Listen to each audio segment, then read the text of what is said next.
C'è un profondo silenzio quando il feretro di Michele Montagnier entra nella chiesa di Camalò. Ad accompagnarlo la moglie Viviana, i familiari, i colleghi di lavoro dell'USL con il direttore generale Francesco Benazzi e poi gli amici della Lega, rappresentanti della Giunta, il sindaco Conte e il vice sindaco Manera, consiglieri comunali di oggi e delle precedenti amministrazioni. A ricoprire la bara una cascata di girasoli gialli contornati da rossi anturium, colori allegri come era Michele, nonostante la malattia, il Parkinson con cui combatteva da anni, ma non si è mai scoraggiato, mettendo il proprio entusiasmo nella famiglia, nel lavoro e nella sua grande passione, la politica. È l'amico, suo testimone di nozze, Dmitry Coin, a ricordarlo con una toccante lettera. La commozione più volte prende il sopravvento. Quello che è capitato ci ha lasciati tutti sconvolti.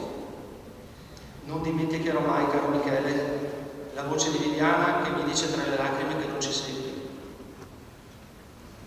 Non ci voglio credere. E faccio fatica anche io.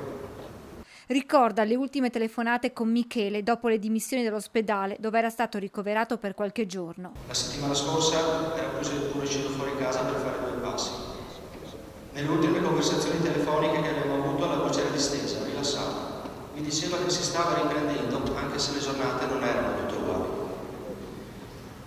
Mi ricordava che oramai da mesi avevamo una pizza in sospeso con le nostre mogli Viviana e Carine.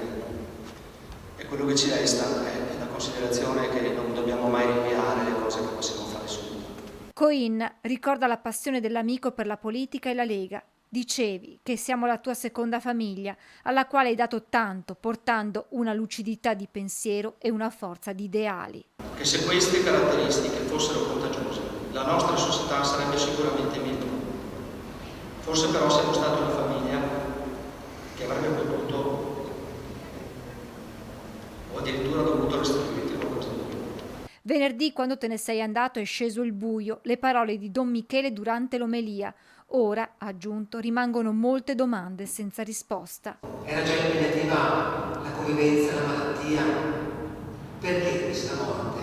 Le ultime parole di Coin sono un saluto, un arrivederci all'amico Michele. Sono onorato di averti fatto da testimone in questa chiesa nel giorno più importante per una coppia. Ci lasci un'eredità morale importante, tu prigioniero di una malattia subdola ma pieno di iniziative, sogni e desideri. Te ne sei andato troppo presto.